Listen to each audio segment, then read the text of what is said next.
Welcome to the channel, ladies and gentlemen. Here we are on Monday night. We're ready to rock and roll, continuing what we're calling the great debates, the great Halloween debates. And you guys know I couldn't be here alone, so of course I brought in some amazing friends. We've got the Queen Sarah in the house, and of course, Steven from Craving Something Scary. Hey guys. This is going to be so much fun, guys. I can't wait. We're going to be talking H20 and debating it with, wow, you got the, Sarah's got the, wow. All right. I can see where these scores are going to go. So this is going to be a blast for you guys in the chat. Thanks for hanging out with us. We always appreciate you guys taking the time to come out and hang out with us and have conversation and so forth. A blanket hello to all of you. We see you guys in the chat. Russell doesn't play around. He jumped in here really quick and he's preaching. We appreciate it, man. Smashing the like button and everything. Thank you so much. We appreciate you. We got Paula in the house. What's up, Paula? Good to see you. Good to see you. Let's see. We have got DJ in the chat. What's up, DJ? Thank you for jumping in and hanging out with us tonight. The historian is here. What's up, Julie? What's up, Julie? Hey, Julie. And let me just give a shout out to Julie too, who's been just killing it, just with helping out and moderating and just being awesome. She was on panel with us last week to talk about Rob Zombie's Halloween. It was so much fun. And Julie, thank you so much also for helping to moderate and giving out information on premieres and stuff. We had our latest Why You Hate video, which is talking about Friday the 13th, 09.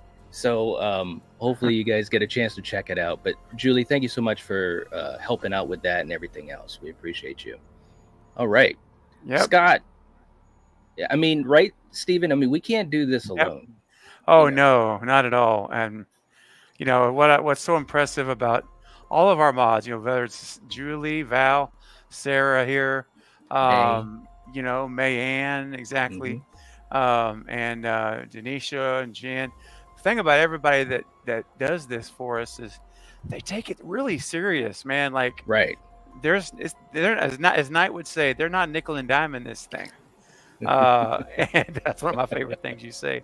And they take it, you know, I'm telling you, some of the meetings that we've had, Knight, with our mods, I mean, it's intense, man. Like they're taking it as serious as almost as we are. It feels like on the same level of like wanting it to be done right. And I can't say enough about, you know, just echo what you said. All of our mods are wonderful, and I hope you guys all will give them a shout out in the chat as well, because they help keep the community safe for you guys, you know, because we've explained like how we want things to be on our live streams, and they go and they're our voices, they're our eyes in the chat when we can't catch everything. And sometimes, as you know, Knight, hosting live streams, man, your eyes are in like all over the place. And that's right.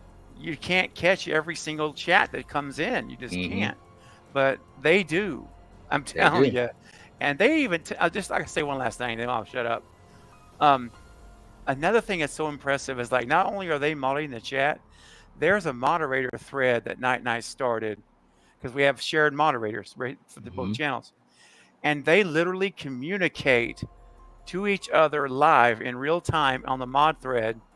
Like, hey, did you see this or that comment? You know, I'm going to time this person out.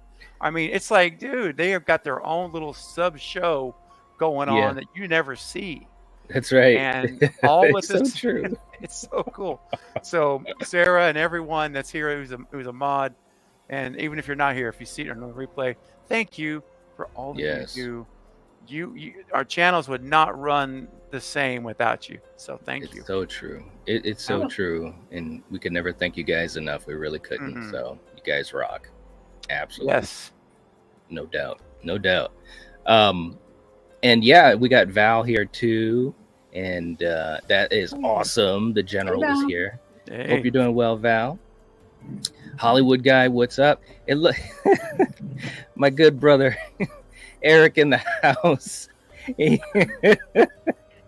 Oh, he's always ready for a spicy take. He's saying still a better entry than part 5. Well,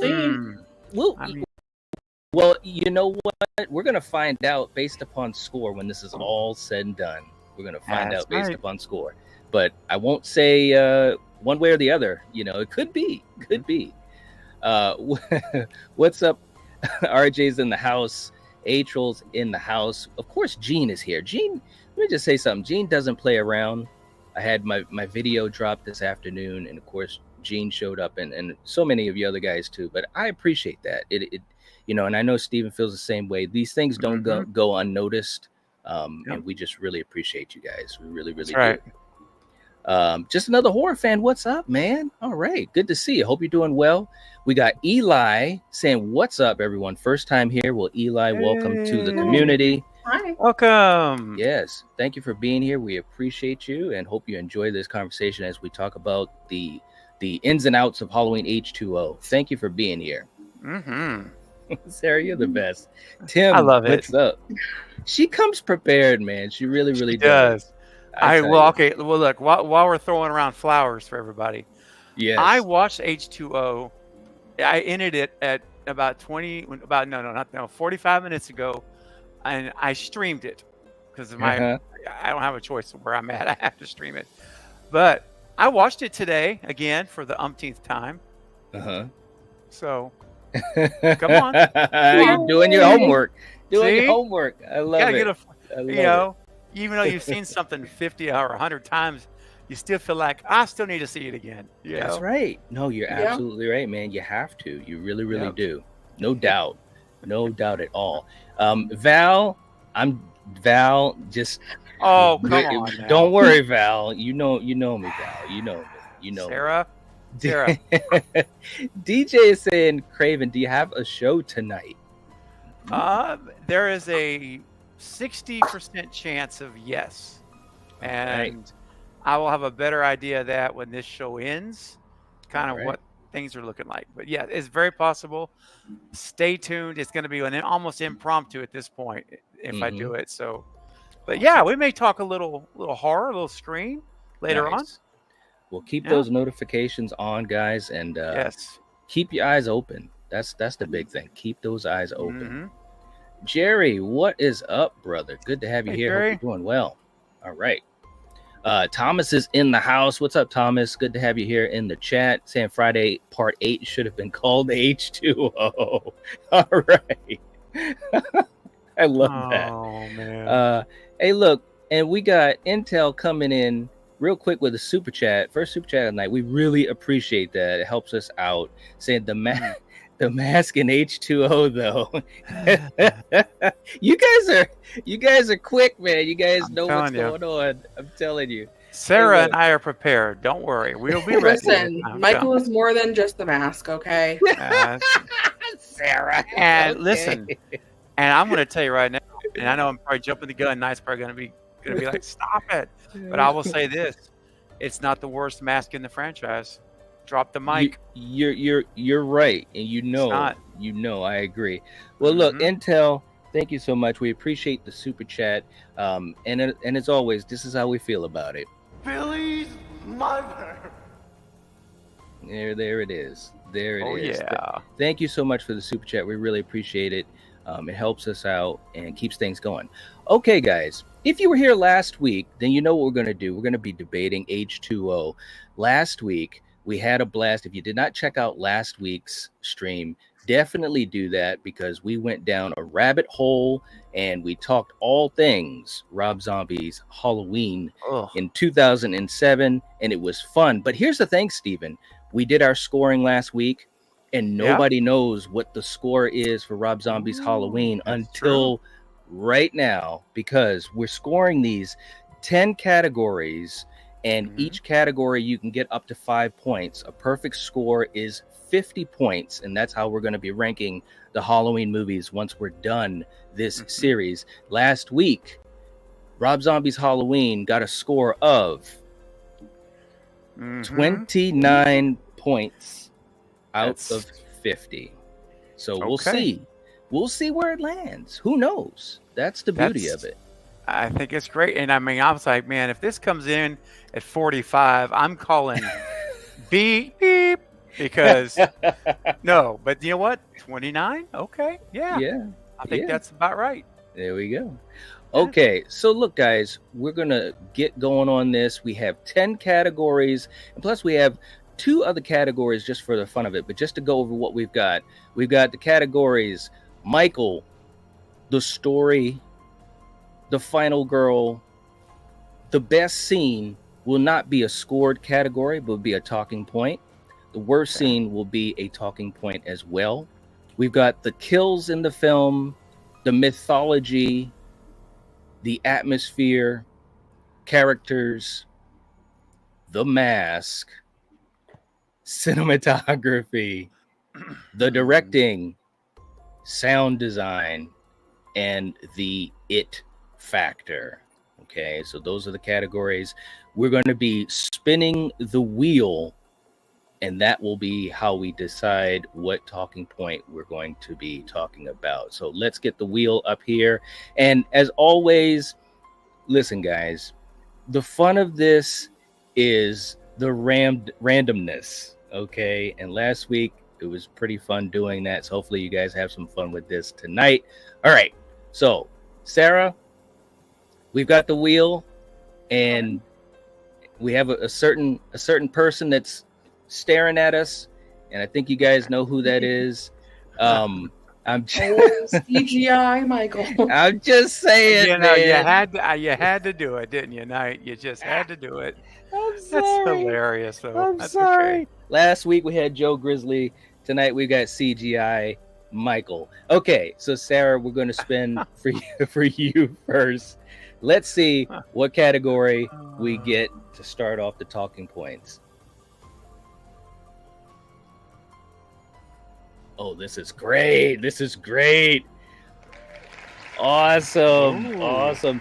So, and we did not have this category last week, but we've got it tonight. Okay. Wow. So, Sarah, we're going to start with you. We're talking about Michael Myers and how he was depicted in this movie only. Your feelings on how he was depicted, and that's, you know, in general. Okay.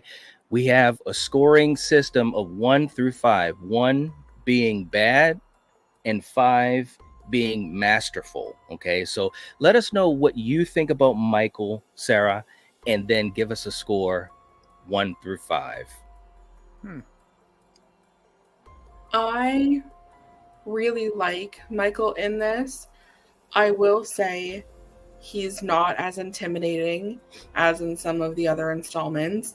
Okay. Maybe that is because of the mask, but he's more purpose-driven, which in this timeline makes sense, and I like that about him. Okay. So docking like a point. Oh, can we do decimals in this or no? We can do decimals for the first time ever. This will be, and I wish Coriander's biting at the. She's ready to go, man, because she always would like to give halves. In this series, we can give halves. Okay. Because I was teetering between a 4 and a 3, but 3 just felt like too low. Does it though? So I would give him a 3.5 out of 5. Okay. I'm docking half a point for the masks because it just makes him look a little goofy sometimes, which takes away from Michael. Okay. And then I'm docking a point because, like, the Michael we know in other installments wouldn't have let certain people live. Like, that's right. That scene when he steals the car, like, Michael wouldn't have let those people live. So, yeah, he's a little more tame, and the mask is a little, so I think overall it's like a 3.5 out of 5. All right, we're going 3.5. Okay. Steven, how about you? What do you think about Michael, the way he's depicted in H20, and what would you give as a point total? So it's interesting because what Sarah deducted points for. I'm giving points for. Wow. And let me explain why. Kind of like the other side of the coin is because Mm-hmm. the very fact that Michael let the girls in the bathroom live, Mm-hmm. it showed his fierce focus and discipline. He was not there to be a random psycho killer. He was on a mission. Now, had that woman, who remember he stopped and looked back, if she'd have opened that stall door, she'd have been gone. But she was smart enough to not do that until he was gone. All he wanted was her keys. That was his sole purpose. And as long as you don't get in his way, that's because you're like, the lady was not part of his plan. Right. And so I see it more like discipline, like just focus, laser, that I'm going after my sister, and I'm not, and that's all I want to do. And that's all I'm committed to doing. So I thought it was kind of cool, speaking to his discipline and focus, where he wasn't just rash, killing people he doesn't know for no, just to kill them, right? So I thought that was cool. And as far as the mask goes, I don't deduct points for the mask because, I mean, he just probably, just like Halloween 4, he picked up whatever they had at the hardware store. So it would be the hardware store that would take the discount points, not Michael. So not his fault, man. Cut the man some break. Jeez. Wow. That's all they have in stock. I'm going to clip this out, man. I mean, what are you going to do, man? So, right.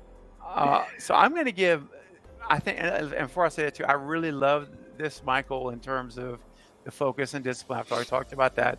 Yeah. And then I know Chris Durand, right? Yeah. Who played Michael.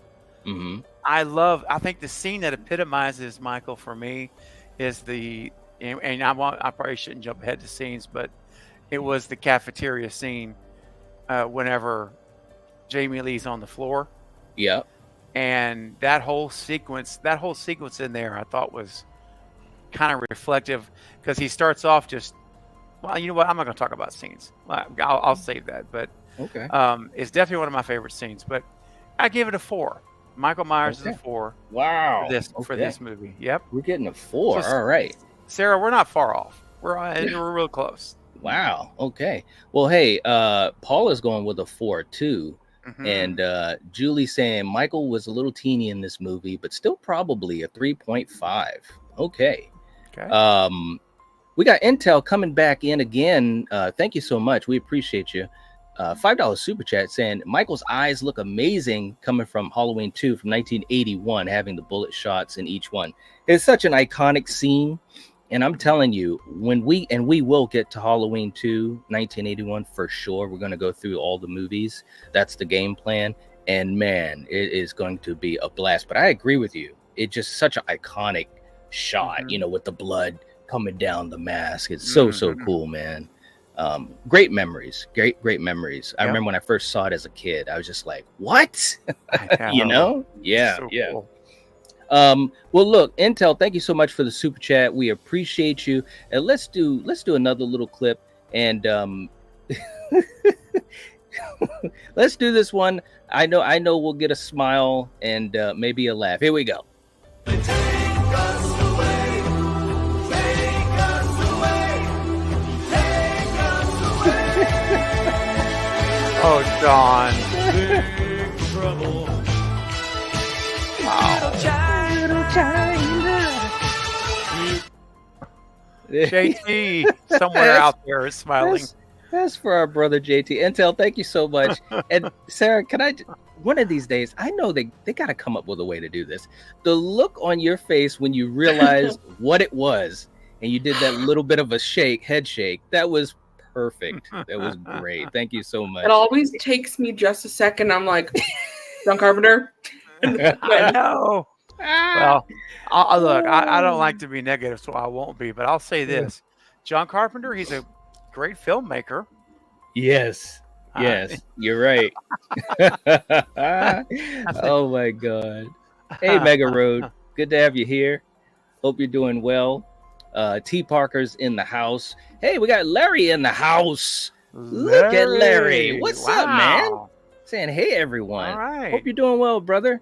Haven't seen you in a long time, man. Hope everything's going well with you. And we're just hanging out, talking some H2O. Glad to have you. Glad to have you. Yeah, that's awesome. All right.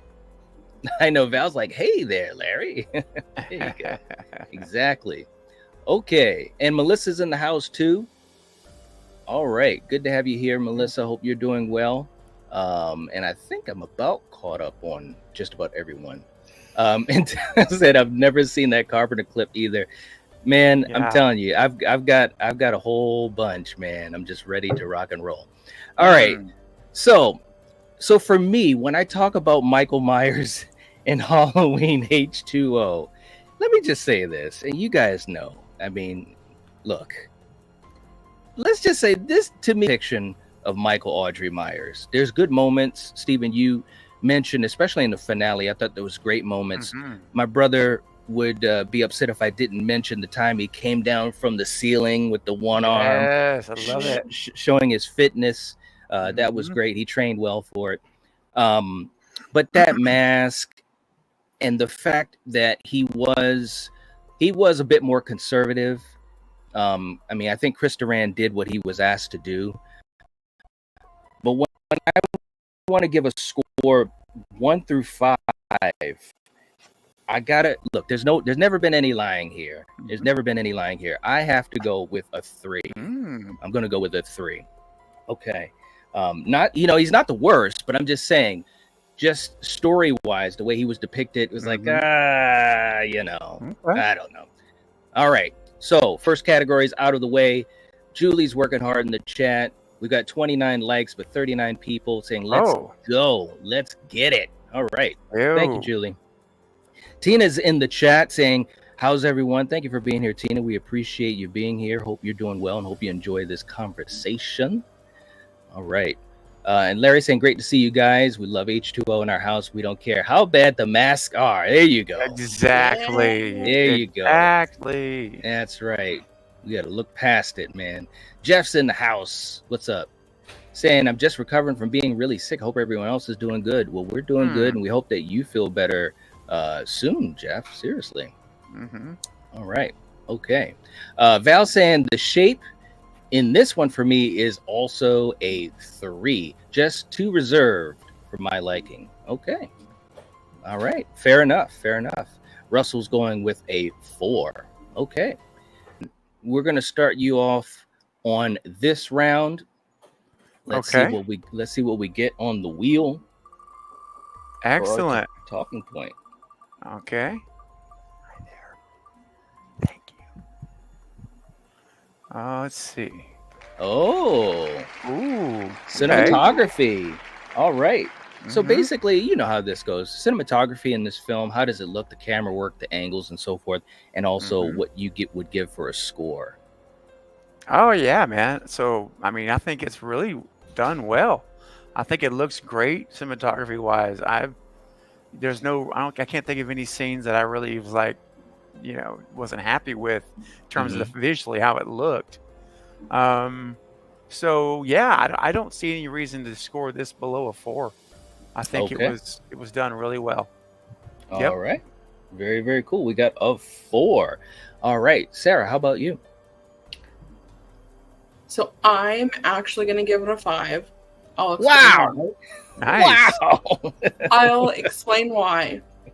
So I've always said, like, the age I was when, like, H2O came out makes me feel the same way, like, the older generation feels when they first saw the original for the first time. So it was like I was the right age to be watching it, as if it was like my first Halloween.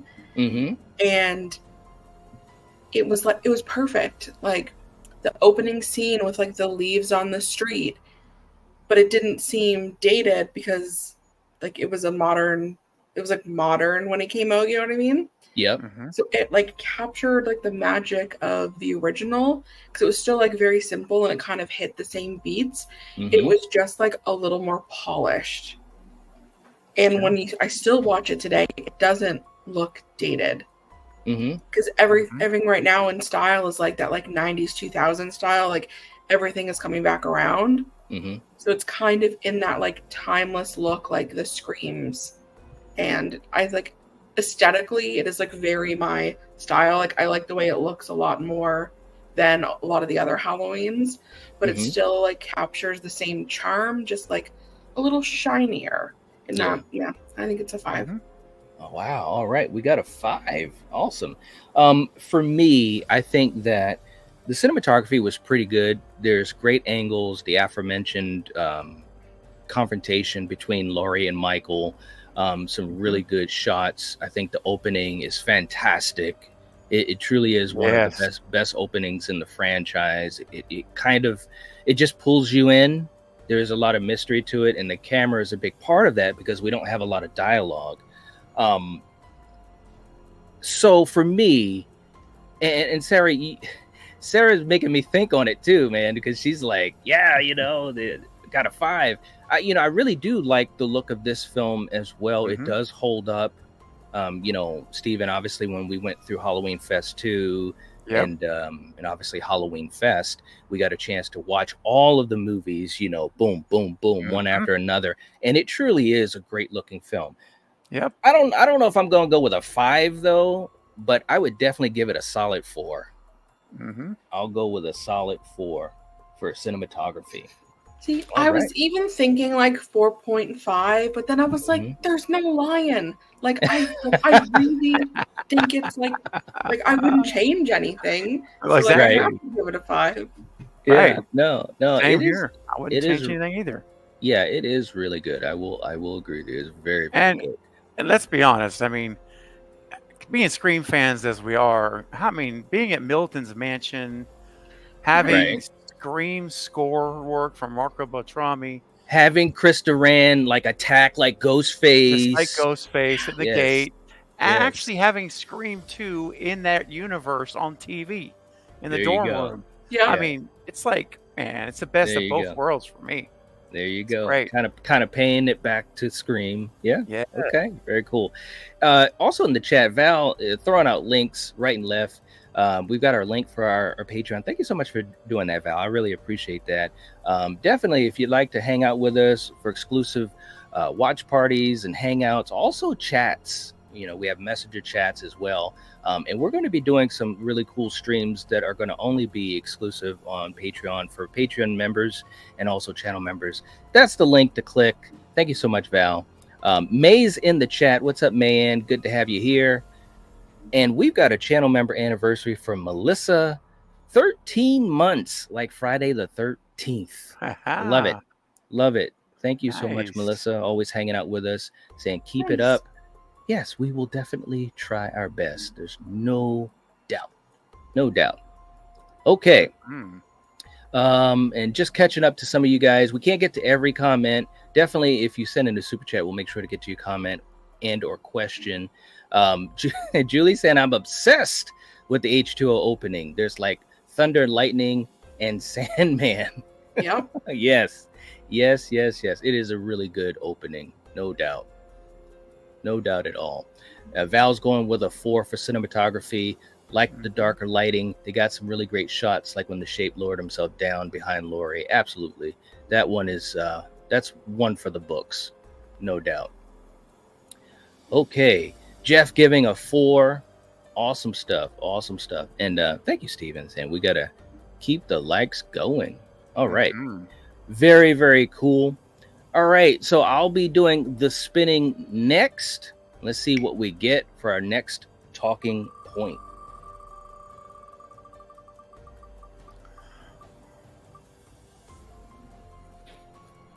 Oh, yeah. Oh, so sound design. It was you.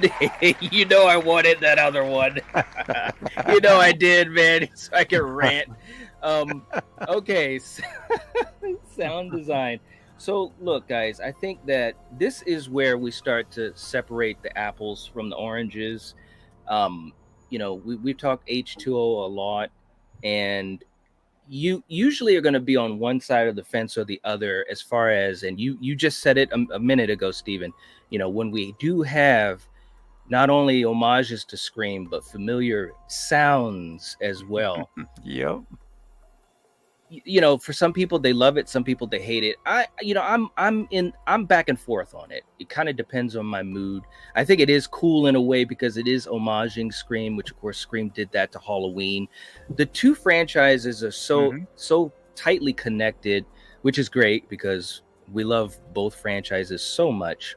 Yeah. But other than that, I think there was some good sound design. There were some great moments, some great jump scare moments. They used the theme here and there. I think, again, the opening was really well done. I always go back to the opening and the finale. So for me, for sound design, I think I'm going to give it a 4. I'm going to give it a 4.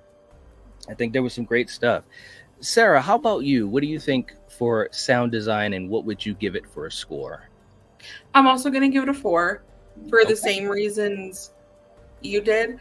I think for being a Halloween film, it was a little Scream heavy. Like, I liked a couple of the like little nods towards it, but I could have used like a little more classic Halloween in there. But like the opening was like perfect.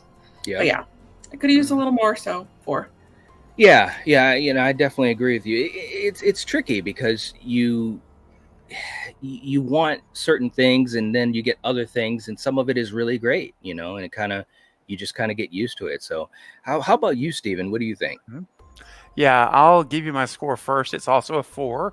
Okay. And I think I enjoyed the mixture. And something else that we haven't touched on, I think this is the perfect time, is the Halloween theme having that orchestral addition to it, which is, it's not the iconic original theme, because they had those that French horns or whatever it was that kind of come in there and just add a little different sound to it. I'm not in love with that change, but I don't hate it either. Right. So I'm like, okay, it's something a little different. And then of course, on some of the best scenes, we've got Scream score going on with it, which is so wild. We do. It is. Like, oh my gosh, this is. And then I start remembering what scene that I remember that in Scream. Yeah. And so I have this it's like hitting both spots in the brain at the same time. But no, I think it was solid, honestly, and I love the use of Sandman. Mr. Sandman was cool. And I love when they're in town I'm talking about scenes again, but it's because of the sound. Whenever they're in town getting lunch, remember, and she takes the kids back. Yes. Turns the keys on and enter Sandman. Oh, no, wrong song. Mr. Sandman starts playing on the radio. Remember that? And and I just love the moment she reaches over, she's like turns it off, and I'm like, that's cool. I thought it was great. Yeah. I thought it was good. I give it a 4. Yeah. All right. Okay. So we got some 4s in there. Very, very cool. For you guys in the chat, let's see what you guys are talking about. Tim saying, for me, the sound is one of the weaker aspects. Not a bad sound design, just not a Halloween sound design. 2.5 out of 5. All right. All right. Julie going with a 4. Okay. Dominic's in the house. What's up, Dominic? Good to see you, brother. Saying the theme they used through the film is the Scream theme. Yeah, again, the marriage of the two franchises, It's interesting. It's really interesting. Kenny's in the chat. What's up, Kenny? We're rating these numbers 1 through 5, 1 being the least amount and 5 being the top. So each of these categories, the scores will be 1 through 5, and we can use halves. All right. Let's see. Scott, the H20 is the Scream edition. Yeah, there's no doubt. There's no doubt. Very, very cool. Okay, so, and Jeff's going with a 4. All right, Jeff.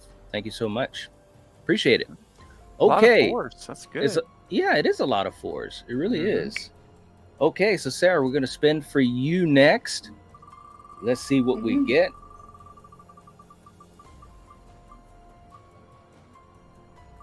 Ooh. All right. All right. The directing. So as usual, we're going to talk about the directing choices made for the movie, story-wise, and everything included with directing a film. Steve Miner, of course, from Friday the 13th himself, Friday 2 and 3. So, Sarah, what do you think of the directing? What would you give a score for it? I liked it. I liked it because following the sibling timeline, I think they made a lot of smart choices. Like, again, I'm probably gonna have to say like a 4 out of 5. Like, I really wouldn't change a lot. I just feel like they could have made things a little more suspenseful. Like, I was never like, really like on pins and needles like in some of the others. There wasn't like a lot of like the stalking and the lurking. Like, yeah, I feel like a couple things could have been different, so I'd say it's a solid 4. Okay, we're going with a 4. Steven, how about you? Yeah, and hey, and as you mentioned, Friday 2 and 3, he was also the second unit director on the original Friday. So I'll throw that out there. That's true. And he was second unit director on one of my favorite cult classics, Night of the Creeps, which is really cool.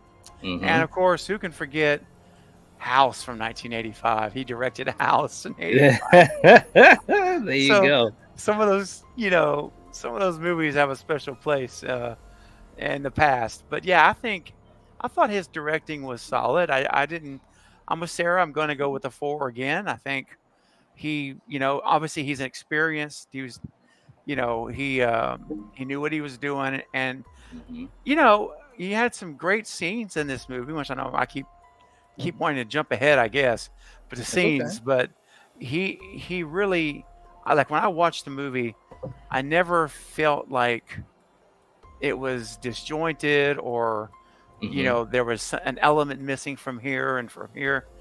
So I think he did a great job, and I'd have no problems with him directing another Halloween at all.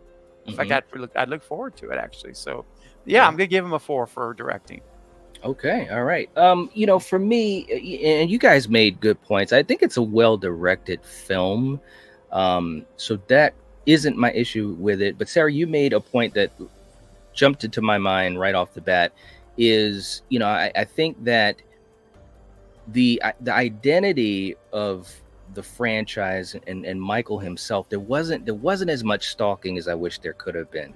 Now, part of that is story choice, because there wasn't maybe as many opportunities for that to happen based upon the setting where we're at and what Laurie's going through. So I get that that was a choice made, and it helps with other things, which hopefully we'll get a chance to talk about coming up in other categories.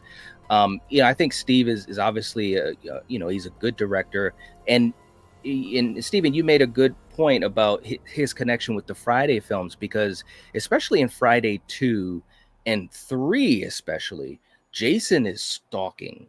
He's creeping around. There's an eeriness that was given to Jason, and you didn't even see Jason's face through like 45% of Friday 3. You don't even see him, and obviously he gets the mask as well. But the camera choices, the way that he was directed in the film, was what I would have wanted to see in this movie. So for me, I'm gonna go with a 3 for directing. I'm gonna go with a 3. It's good, it's not bad, but I don't feel as though it was masterful. And that was the big thing, because with Michael, again, Michael, and we'll get to other categories for sure, but I think Michael was one of the weaker elements of this film. And for a Halloween film, you can't have a weak version of Michael. I just feel strongly about that. Other things, were really well done. We'll get to that in other categories for sure. But yeah, I'm going with a 3. Okay. All right. Real quick too, in the chat, we got Old Hollywood Fan, and I love the avatar. Look at that. Wow. Old school, baby. I love that. That's awesome. Yeah. Welcome to the chat. I don't think I've seen you in the chat before. Hope you're enjoying this. And also, speaking the truth, saying I love Friday the 13th Part 3. Heck yeah. Dana Kimmel had such a fantastic chase sequence. I absolutely agree. I've talked about that. Check out my Friday 13th playlist. I think it's one of the most underrated finales in the franchise. Dana Kimmel is one of the most underrated final girls, not only in Friday the 13th, but in horror, in my opinion. Well said, and I totally agree. Yes. I knew Julie was going to say this. Not much stalking, but very much riding dirty. That's right. Traveling from Illinois to California, stopping at a couple 7-Elevens to gas up. I love it. That would have been a movie in and of itself. May's got Steven's link in the chat, and obviously make sure, if you haven't subscribed to Craven Something Scary, make sure you guys do that pronto. We have a link in the live chat and in the description, and of course in so many of our streams, because Steven is always hanging out with us, which we always appreciate as well. Oh, thank you, Knight. Yeah, man, absolutely. And also the Movie Bros React channel as well. Yes. So definitely, guys, if you have not, and I know there's probably a bunch of you guys that haven't, make sure you guys subscribe to the Movie Bros React channel. You guys won't be disappointed. It is so much fun. And truth of the matter is, I love that channel, and that's how I got the amazing chance to meet Steven and Michael. Yeah, man. Because that channel and you guys and what you guys do and your friendship and chemistry and energy, that's really what did it for me. I was like, man, these guys are all right. Oh, And that guy Steven in particular, he's okay. He's okay. You know, I it's gonna sound like I'm just copying you, but I feel the same way when I found the Night Watch Zone. I'm like, they're all really great and it's so much fun, but Night, dude, he's just got that extra sauce, that secret sauce all over him. And I'm serious, man. And the rest, man, I guess, is history now. Here we are 2 years later. There you go. Whatever it is, been now, maybe more. Yeah, man. crazy. Thank you. It's so cool. I love every time we stream together, man. Absolutely. Or man. even It's always a blast. Even with just talking offline. That's right, man. Absolutely. Yeah. No doubt. All right. So let's go to our next category. Let's see what else we can bring up here. Steven, we're going to be spinning for you to start this thing off. Let's see what we get. Yeah, baby. Oh, yeah, all right. Atmosphere of the film, how we feel throughout the film, you know, and obviously that is the talking point. And Steven, what do you think? Yeah, so I mean, I'm just thinking through right now as I'm talking. The atmosphere, I felt it definitely, for me anyway, it did like build up to a peak point, because we know Michael's on his way there, right? It's all, and then when the kids are getting ready to go to the camping trip, and you just see where it's going, like you know where this is going to head, or where it's heading rather. And once he gets in the gate, which again I think this is cool. I know some people may have wanted to see LL Cool J killed at the truck, right? Like looking inside, you know. Michael is like 2 inches away from LL. Yeah, he's like right behind him, and he just goes, just right out of camera goes, because again he's focused, man. He's like, I'm here for my sister. I don't want to mess around with anybody else. But anyway, I mean, if he had 9 lives, man, whoo, he's got maybe 1 left. Every movie, he like just barely makes it. Every movie he's in. I know. Think about it. Deep Blue Sea, he got bitten and then released. Yes. Yeah. I'm telling you, it must be in his contract. He's got to be. I was thinking that too. Yeah. And then you think he's dead later, when he, you know, and I'm like, oh, and then he pops up at the end, still kicking. Anyway, the atmosphere though, I love one locations, and you know, I think maybe one of the downsides to one locations is you guys talked about how it's, you know, you wanted more stalking scenes, right? And you're right, there wasn't a ton. There were 2 or 3 I can think of off the top of my head that were what I would call more of a stalking scene. But I think it is hard when you're at such a small, well, not small, but in other words, Friday the 13th, you got a lot of woods, you got a lot of people, and he can stalk all the different people. And when you're talking about this though, you're literally down to just 5 people, and there's not a lot of places to stalk except outside of a window, if you think Right. about it. Mm-hmm. So I'm kind of like, but anyway, the atmosphere though, I thought it was well done. I thought it was a nice way of building it up until we finally get to that ending, which I love.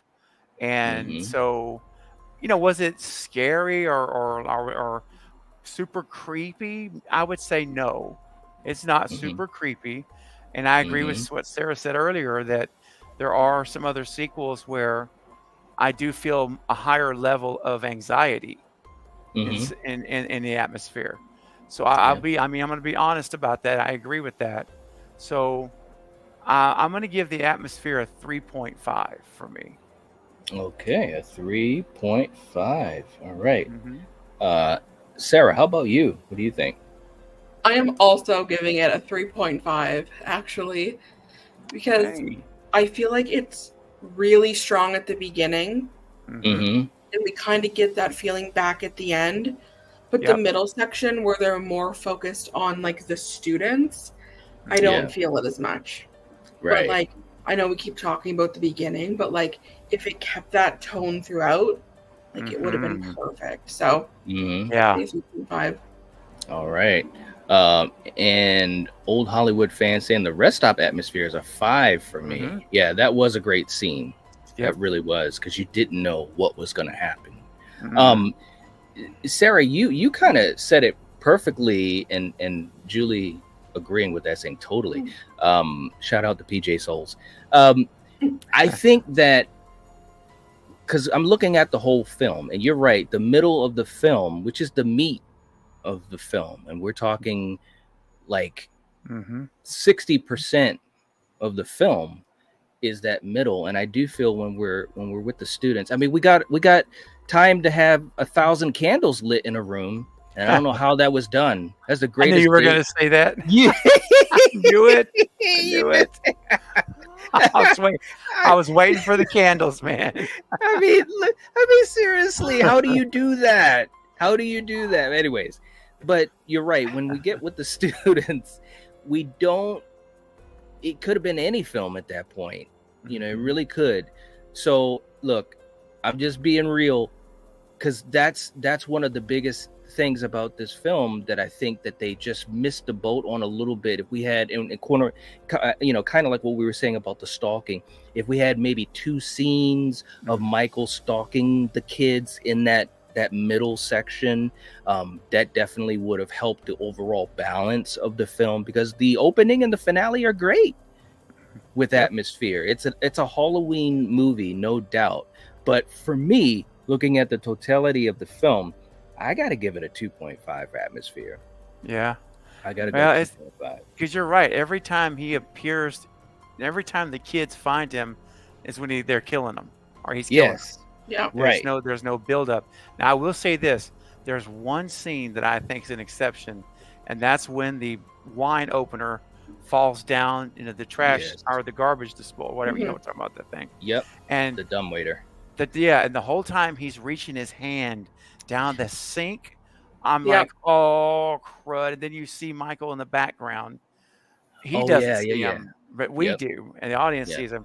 And I have to say, that's a scene that did give me a little anxiety, because you can almost see him turning that on and grinding his hand up. Yeah, you were wondering if that was going to happen. Yep. Exactly. But on the other side of that, just to be fair, that is the scene of the CGI mask. Well, we'll get to the mask. We'll get to the mask. Steven's like, forget about that. Yeah, it didn't happen. Real quick too in the chat, my man Frank's in the house. What's up, Frank, from Frank's Media and Reviews? Hope you're doing well, brother. Thanks for stopping in.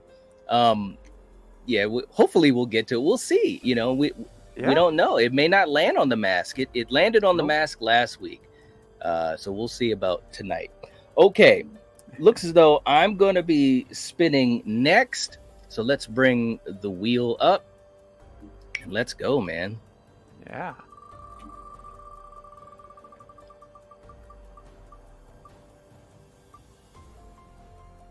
Ooh, okay. Mm. The story. The story. Okay, so basically talking about the story, how it unfolds, and the choices that they make, and so forth. Now, and I think Sarah touched upon this earlier.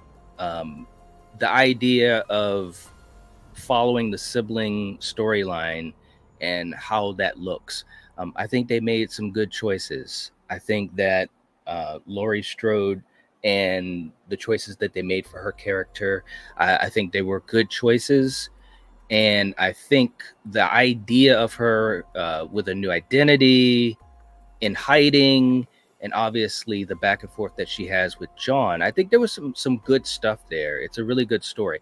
Now we have to also, and Julie said it in the chat earlier, you guys know I've been vocal about this, Michael, doing national lampoons across the country to get to California.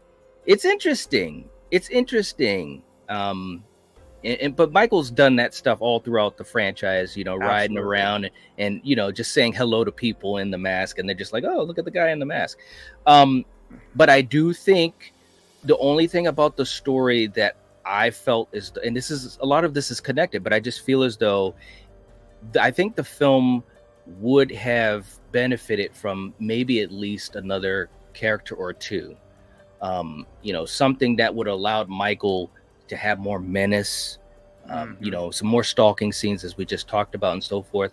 But other than that, I think the story is very solid. The finale was great. The ending was great. I'll never forget the pop that happened when obviously they ended it the way they ended it, which was shocking. Yeah. Like, wow, that's what we're gonna do with the boogeyman. Okay, it must be over, right, guys? There'll never be another one. No. So I do think the story is really well done and is one of the better in the franchise, no doubt. So I'm going to actually give the story a 4.5. Nice. All right. Sarah, how about you? What do we think about for story? Actually, very similar to what you just said. I'm also giving it a 4.5. I love the story. I've said it before. This is one of my favorite installments and my favorite timeline, minus Resurrection. We pretend that doesn't exist. Oh, But it doesn't.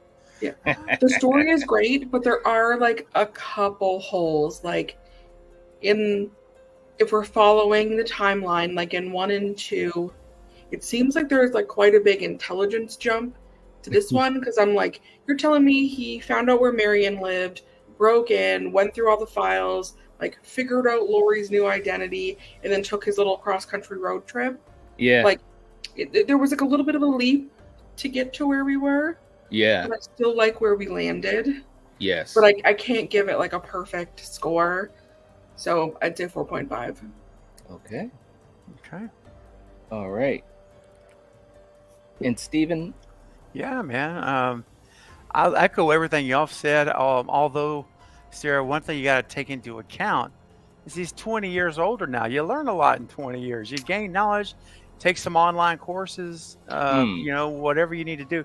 But I mean, seriously though, 20 years, I don't know. I mean, I kind of give him a little bit of the, he's not the same Michael, and, it's not the same decades. And, but, but I hear you. I do hear you. But, I'm 4.5 as well. Love the story. I love how they connected her real mom in as her assistant out there. Yes, that was awesome. Just so cool. And then good point.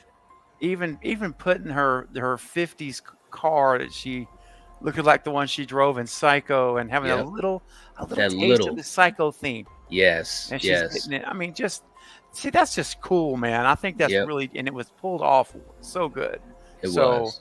And the story itself, absolutely loved it. She's still dealing with the trauma from 20 years ago on Halloween Day every year.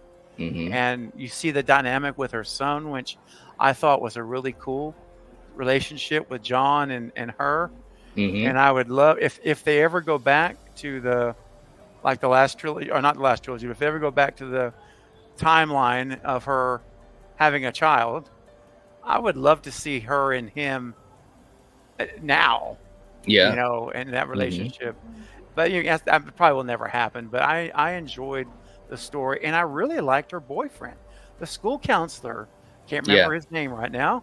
Yeah, Will, he's my nemesis in this film, Steven. Is he really? We'll get to that if we get to the least favorite scene question. Oh, I'll be anxious to hear it. Wow. Yeah. Sarah's ready to go. Wow. But this is what's great. We still love the movie and have just differing opinions. Of course. I do like what you said though about her relationship with John, because I think this is like a much more accurate depiction of like trauma versus what we got in like 2018, which I'm not knocking. Everybody knows I love that movie. But I feel like this is more realistic than how they portrayed it later on. Well said. Well said. Yeah. All right. And in the chat, Thomas is saying he's going with a 4 for story. It's hard to accept any of the sequels due to the best ending of horror cinema, but if we had to make a sequel, then this is one of the best ways that you can do it. Well said. Well said.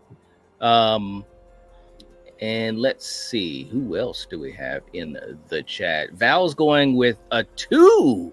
Wow. Just not a fan of the family connection thing. There you go. There you go. Kenny is going 4.4. There you go. And May, thank you for putting the link in the chat again for our Patreon. If you guys have not checked our Patreon, please do. We definitely have some cool stuff we do over there, some exclusive watch parties that we do a couple times a month, hangouts, chat communication with me and the community, and so forth. And we're going to have some really cool things coming up that will be happening over on our Patreon as well. So thank you so much for putting that up there, May. Much appreciated. Let's see what else we got. You guys are too funny. Julie says I just can't handle the wheel picture. That's right. Look, he's right there. He's looking at you. He is. The glory is there. All right. You guys are too funny.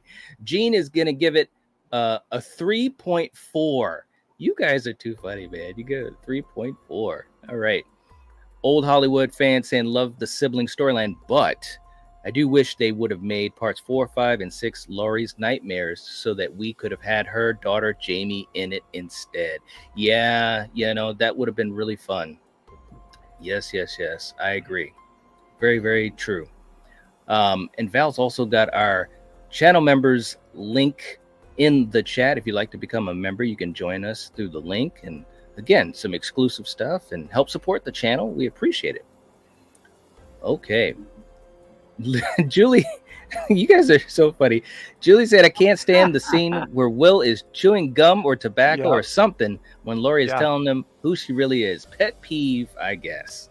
And then he says, oh, well, that's sucky. I'm like, are you 5? Too funny. I mean, yeah. Yep. We got Jado in the chat. What's up? Good to have you here. Hope you're doing well. Welcome to the chat. Hope you enjoyed the conversation and the debate. And by the way, if you guys haven't hit the like button, please do. It helps to support the channel and we'd appreciate it. Okay, so Sarah, let's spin this wheel and let's see where we go. I've got my fingers crossed. Oh, that was close. That's the one you're wanting. I know it is. You know it. Yep. You know it. The mythology. We'll settle for this one. So obviously talking about the mythology of this movie, how it fits with the franchise, the lore of Halloween and the lore of Michael Myers. Sarah, what do you think about the mythology depicted in H20, and what would you give a score for it?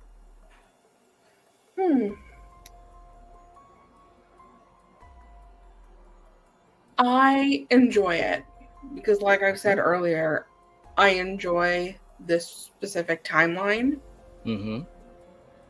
I think they basically were like forced into the family connection after 2, right? And I think this film did a really good job of making it make sense.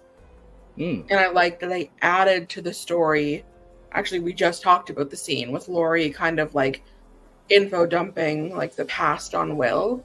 They like added just enough to it to like make it make sense. and I really liked that. I'll give it a 4 out of 5.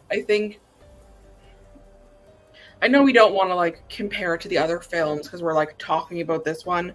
But when you think about like Michael's mythology, you kind of have to. Yeah, and you I do. think that you do. There are other aspects of him that I like more than just the family connection. So I think a 4. Overall, I really like it, but it's a solid 4. Okay, all right. We got some 5s in the chat, man. Julie's Nice. going with a 5. Wow. Wow. That's great. Wow. All right, Steven, what do you think about the mythology depicted in H20? I think it was a great. You guys know it's one of my favorite sequels, period, in the movie franchise. But I think following 1 and 2 and then jumping to H20 is great. I think it's a wonderful trilogy, if you will, of watching those 3 movies together. And just ignoring 4, 5, and 6 for the time. And I think it was great. And, it's been 20, like John says to her, Mom, it's been 20 years, Right. He's dead. He's not going to come back. What's he waiting for? And when she sees his birthday card at 17, whenever the wheel asked, how old were you or whatever, and she said, I was 17. And she connected. We got the reason why he waited. It wasn't random. It's like he knows her son's 17. That's when he stalked her and tried to kill her. So I thought the mythology is fantastic in this. I'm honestly, man, I'm so tempted to do a 5. I'm like this close to a 5. You know what? Why not? I'm gonna do it. I'm gonna give it a 5. Wow. There we go. Then I had to go bust the trilogy out for you. It's also my 3rd trilogy: Halloween, Halloween 2, and H2O. That's it. There it is, right there. That's the trilogy. Wow. Well, there we go. I love that. That's so we've got 2 5s, which is almost the mark. Actually, no, that's the mark we had last week for Halloween 2007. Okay, very, very cool. And real quick before I get to my thoughts on the mythology, we got Board now in the house. What's up, Keith? Hey. Hope you're doing well. Saying hello, guys. How are you all? Just got in. H2O still my favorite of the sequels. All right. Okay, man. We're doing well. Glad to have you here. Scott saying the problem with the mythology in H2O is that it ignores Jamie Lloyd, and I love that character, but it also ignores the stupid cult crap. I've given H2O a 3, and I'm being generous with that. Okay. All right. We got Charlie in the chat. Charlie Brown, actually. What's up? Wah, wah, wah. Welcome to the chat. Hope you're doing well. Hope you enjoy the conversation. Very, very cool. Val saying mythology of 4. I have to agree with Craven. It does flow good for the timeline that it's in. Well said. Well said. Okay. And by the way, again, if you guys haven't hit the like button, please do. It helps us out. And Julie, if you could let us know where we're at with that, that would be great. Tim is saying the mythology is high in H2O because it's a continuance of the first 2 films. So 4 out of 5. Okay. Very, very cool. Okay. So with me, I think there's a lot of great things that they did with the mythology. Sarah, you and Steven said it really well. There's a great connection to this whole sibling timeline. If you watch the original and then you watch Halloween 2 and then you watch this, it's a really good handoff. And I appreciate that. There's some great things going on with Laurie. There's some great things going on with Michael. Couple things with Michael, again, piggybacking what I said earlier, that I'm not the biggest fan of when we talk about mythology as far as how he maneuvers. And I know, and you're right, I agree with you to a degree, Stephen. It is 20 years later. So obviously in 20 years, Michael learns how to maneuver like Ghostface a little bit, and that's okay because we love Ghostface. But because of that, mythology wise, I'm going to go with a 3.5. Okay. I'm going to go with a 3.5. Pretty good, but a few issues, mainly with Michael. Mainly that's where I get stuck up on, Okay, real quick, just to jump to the chat. Julie is cheerleading hardcore. Let's get to 50 likes. There you go. That's what I'm talking about.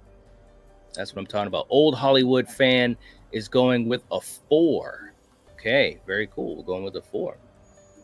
All right. Scott agreeing with you, Stephen. This is a solid trilogy. Mm-hmm. Absolutely. No doubt at all. It is very solid. All right. Let's go. Stephen, we're going to spin this one for you. Let's see where we land. Okay. Oh, and Julie said there were 40 likes. Woohoo. All right. Oh, no. we're almost there. We got so Oh. close. So close. The Man. final girl. Oh. The final girl herself. The final girl. Yeah, The come final on girl. now. So what do you think? Oh, this is a solid 5, man. This Okay. is, I mean, Laurie Strode, kicking tail. I mean, that finale is like, she goes up and grabs a cop's gun, has cops at gunpoint, Mhm. everybody at gunpoint. He's like, stay away. And Mhm. I love when she walks around to get in the driver's seat of the coroner van. She's like, "Father, move out!" She's just yelling at him like, "Get out of here!" Yes. It's like, dude. But she was doing it to protect everybody, and she also Right. knew that she had to end this once and for all. Yeah. Period. And so she, we all know the ending, of course, and Mhm. she goes out there like a boss lady, man. And when she grabs that axe and just, oh man, next thing you know, his head's like a bowling ball rolling down the cliff. This is what I'm talking about, man. And then it ends with her just standing there and the wind's blowing, and she's like, you could just tell, like, I just, oh man, it's hard to describe it, Mhm. but it's a fantastic scene. And she's the ultimate survivor. Her and Sidney Prescott, they got that, what as Mickey would say in Scream 2, you got this what does he say? This final girl thing. No, I'm blowing it up anyway. You got this Linda Hamilton thing going. Yeah, here. that's There right. it came to me now with Linda Hamilton. So anyway, this it's a 5, 100% a 5, dude. Come on, man. Okay. Oh All yeah, right. it's great. All right, we're going with a 5. And Oh, Sarah, I'm oh. sorry. Yeah. Oh, I'm sorry. I go I ahead. did forget one thing. Uh-huh. Remember, resurrection does not exist in Oh, the geez. canon. This No. trilogy, it ends with her killing Michael. That's it. These I are agree. the only 3 you need. That's all. Yeah. That's That's and it. H2O. That's There right. you go. Nice little trilogy, just like the OG Scream. Just a perfect little viewing experience. There you Mhm. go. Sarah, I missed what you said about the chat a few minutes ago. I don't know if you remember. Julie said there was 40 likes. Oh, okay. All right. Ooh, Thank you so much. okay. I appreciate it. Very, very cool. All right. So, Sarah, what do you think about the final girl and what's the score? I mean, it's a 5. This is my favorite portrayal of Laurie Mhm. Strode. Yes. It's perfect. It is like, it completes like her arc. Like you Mhm. see where she is in the beginning. She realizes what she has to live for and what she needs to do to make that happen. Yeah. And it's like her triumphant conclusion. It's like her most powerful moments. Like it's perfect. Okay. Yep. All right. Well said. And real quick, too, in the chat, to jump to these guys before I give my score. Val's going with a 5 when she breaks the lock on the gate and yells, "Michael!" Yeah. Badass mode. Very true. That's Very, true. very true. Julie saying, "Good thing we never got a Halloween 8." There you go, Julie. We've got Gummy in the chat saying, "Hey, from Iceland." Wow. Wow. Hey, welcome. Hello. Very, very cool. Welcome to the chat, and hope you're enjoying the conversation as we're having some fun talking about H2O. Thank you for being here. Let's see. We've got Mr. Daytonameth. What's going on? Saying we hating the ending because we ended up getting resurrection. Very true. No, we didn't. There's no such thing. Sorry. It's too funny, man. Let's see. What else? We've got Jetto saying 5 as well. Okay. Very, very cool. People wanting Josh Hartnett to come back. That would have been a lot of fun. Yeah, I mean, everything you guys said was so true. This is a great performance by Jamie Lee Curtis. Okay, when I think of Jamie Lee Curtis and her performances in Halloween, this is one of my favorites. It really is. Yeah. She was just so awesome. She had so many great moments. She was bad. She really epitomized the whole concept of the final girl, which she was one of the ring bearers of it, so to speak, with 78. And so it's just so good to see that. And you mentioned it earlier too, Stephen, giving a shout out to Janet Leigh, which you have to do that, right? Yeah, man. And if you don't, you miss an opportunity to be really classy. And H20, if nothing else, is very classy. And giving that nod to Janet Leigh, with whom maybe we wouldn't even have H20 without what she did and what Psycho did and Anthony Perkins and Hitchcock and so forth. You guys know my affinity for Psycho and what they were able to do in 1960. All that being said, I'm ranting because you guys know I got to give this a 5 because, again, Laurie Strode, again, you said it too, Stephen, Laurie Strode, Sidney Prescott. I mean, it's like, you know, where are we going with this? But this is such, I will say this, and it just gave me an idea for something. I'm going to throw it out to you guys when we get offline here, maybe. But this is such a great final girl movie. You know what I'm saying? The character development, the moments, the finale is just so good. And Jamie Lee Curtis was on fire. So it has to be a 5. All right. Yeah, man. Yeah, no doubt. And you're right. Julie, definitely rest in peace to Janet Leigh. It's just, just a fantastic movie. For any of you guys here or watching the replay, if you've never seen Psycho from 1960, first of all, don't let 1960 scare you away. Psycho is a fantastic movie. If you haven't seen it in a long time, you should watch it. It is so good. It is so good. Yeah, so good. All right. Let's jump to this wheel. It is my turn to spin. My fingers are crossed. Here we go. Oh, boy. Yeah, man. We were there. Okay. Worst scene. Okay, so this is just a talking point. I just want you guys to just give us an idea of your worst scene. I'll start off. Listen, unfortunately, and I hate to say this, unfortunately, there's a couple I could choose from. Okay, not a lot, but a couple. But I have to say, the way they depicted LL in this movie at times, I was not a big fan. I wasn't in 1998, and I am not in 2024. I mean, you know, he's a fun character. I'm not saying he isn't. But bro, that scene, you guys brought it up. I think it was you, Sarah, that brought it up. That Michael is tiptoeing behind him. You could hear Michael's thoughts. That's how close he was to LL. And the way that it's almost like a Looney Tunes cartoon. It's almost like Michael just goes, no. Bro, you know it's true. He's right there. It's like, look, LL, if you're that bad at being a security guard, what are we doing? But the only thing worse than that, and you guys know I'm gonna say it. Yes, it's only a second, but look, it's 1998. We got enough money, and you're telling me you got to go in with the CGI mask. You should just cut that scene, bro. I'll never forget when I saw this and I was pretty young when I first saw it. And I was like, wait a minute, what is going on? But that's not even the worst of it. Is that there was 4? Was it 4? I used to talk about this all the time. I think it was at least 4 different masks used in this film. And I'm saying, look, man, are we going back to the 80s? What are we doing here? Okay. So I just want to throw that out there. Sarah, what would be your worst scene? So I could have said the CGI mask, but I think that the actual corkscrew scene with Lenny, I think his name is, that like the preamble up to it's pretty good.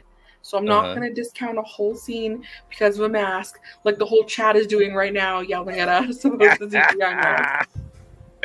But it's Will shooting Ronnie. It's the craziest scene to me, because here's the thing. The whole movie, Will has been the one being like, Laurie, you need to calm down. Laurie, like, why are you acting so rash? Like, when she realizes that Michael's back after looking at the card, and she goes and gets the gun, he's like, what are you doing? Let's not jump to conclusions.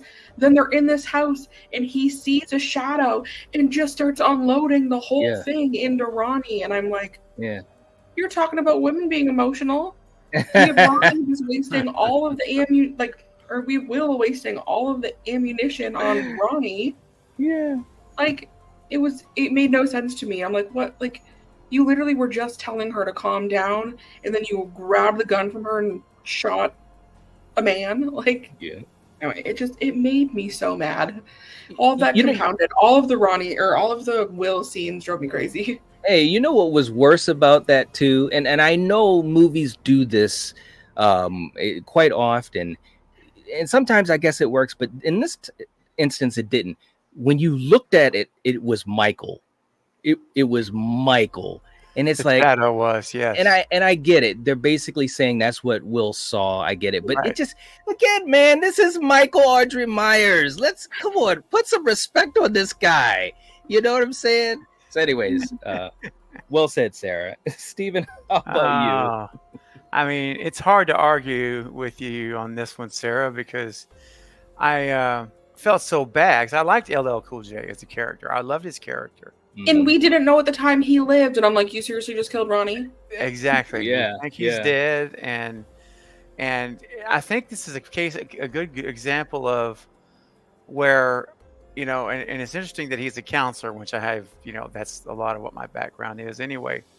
And, you know, this is one of those examples where taking it from what am I trying to say? In other words, when you speak about things from the ivory tower, sometimes you'll hear people throw that term around, and up in the clouds, you're talking about it.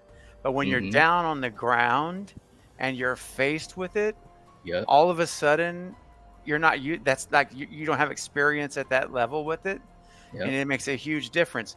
And so, you know what I always say, Knight, when you're in these situations, fear and anxiety leave little room for logic. That's true. And so we see it in countless thrillers and horror movies where the person who seems to have the strongest head is the one that goes out first or does something stupid, because they have it up here, but they've never lived it down here. Right. And that's what I think. He was so freaked out, so like just in the moment, where he was literally seeing Michael anywhere. Like I say, he's a shadow. Oh, he just sees Michael Myers' outline. So I think it probably is my worst scene too. Yeah. Poor LL Cool J. Poor LL. I know. He just can't get a break, man. But you know what else? What else can't get a break? And Gummy made a good point, is a certain hairstyle, because he says Josh standing in front of the barbershop and not getting a haircut is the worst scene. Nice, man. I love that. That's awesome. Good one, man. It's right, Josh. Do better. Do better. He looks great in Trap for the new M. Night movie. He looks like it's going to be a good movie, and Josh looks great, man. Rachel's in the house. What's up, Rachel? Hey. All right. Good to have you here. Hope you're doing well. And of course, Rachel was with us last week talking about some Rob Zombie, man. It was awesome. Gina's in the house. What's up, Gina? Hey, Gina. Hope you're doing well. Julie is still working hard in the chat. We got 45 likes. Let's get to 50, guys. Let's do this thing, man. Hit the like button if you haven't already. Helps us out. Yes. Absolutely. Rachel is a huge fan of LL and the romance novels. One of the best things about the film. Wow, Rachel. There you go. Why does it have to be melons? Right. Melon. You know, I was like, it was so fun.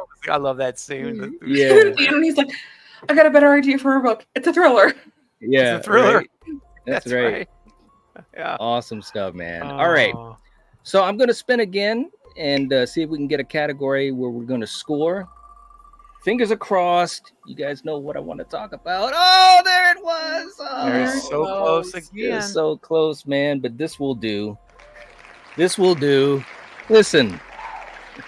All right, listen. This is obviously not Halloween Kills, pun intended. Okay.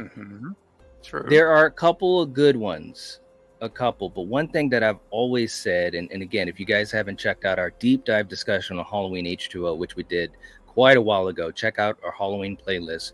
I've been very vocal about this. I don't think that the movie had enough signature kills. Obviously, Michael being killed was a fantastic kill. But for Michael Audrey Myers, and you said it perfectly earlier, Sarah, he was very reserved, you know.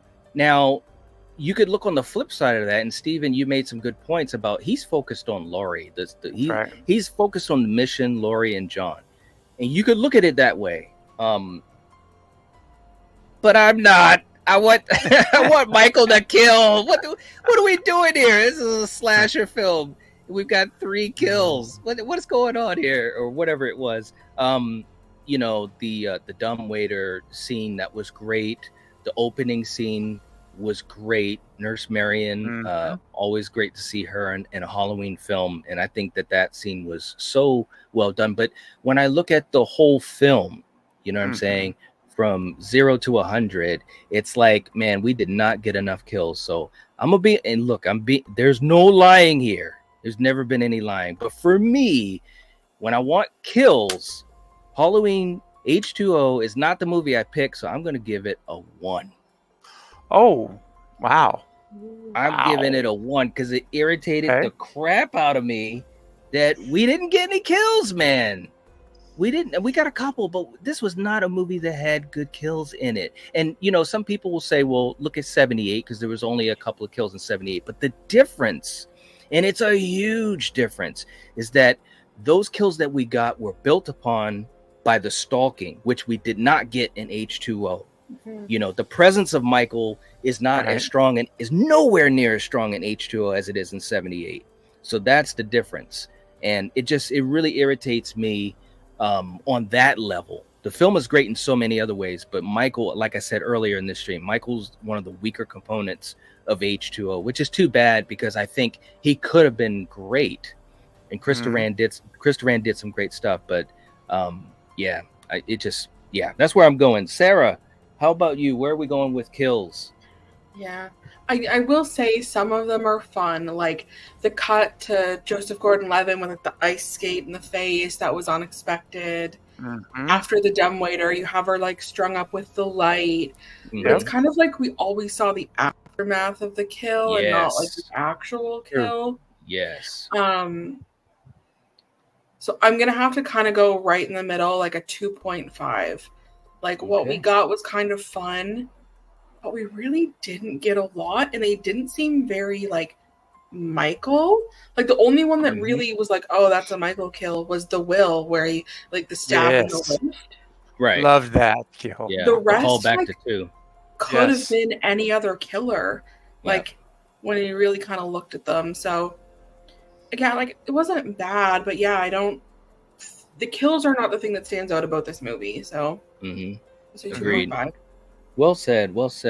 Stephen, how about you? Yeah, I mean, I agree that you don't, when you think of H20, at least when I think of it, I don't immediately think of the kills like, you know, as the forefront. I agree with that. However, the Will kill was so fun. Picking him up with the butcher knife into his back, and he's shaking and jerking, and it's like, oh. And then Laurie's seeing all of this, of course, in front of her. And it's like added another element. So that was, but so that was probably my favorite kill was her, obviously, at the end with Michael. That's the number 1. But that Will kill is a great one too. But yeah, you're right. I mean, we really did see a lot of after, like, the result of his kill, which was interesting. And I don't know what the directing choice was there, or the writer's choice, which whoever really would, I guess the writers probably, but I don't know why they didn't let us see him grab those skates and just pound him into his face. And yeah, it would have added more. It would have been more memorable if we'd have seen that for kills. Oh yeah, I agree. So I'll rank this my lowest of the night, and I'll give it a 3. That's low. I'm just messing with you. That's my lowest of the night. That's true. It's true, man. No, it's all good. Yeah, you know, but just to piggyback on that, because you said something too, is like, you know, the opportunity to see these things, man, it just would have added so much to it. I'm just so curious as to why they made that choice. Maybe, I don't know, maybe in 1998, that's just kind of what was, you know, the thought process. But that's part of the reason why in some of the other connected categories, such as mythology and Michael and director, that I was, you know, much more, you know, intense about my scoring, because I just think when you look at it as a Halloween film, you got to have the kills has to at least be decent. And I just think that although there were a couple of good moments, you know, like someone in the chat was saying the Sarah kill, you know, Jodie Lynn O'Keefe, you know, it was a good scene, or, you know, as far as like all the setup, but it just wasn't a good payoff. You know, you didn't see anything, you know, and it really, it stings me, man.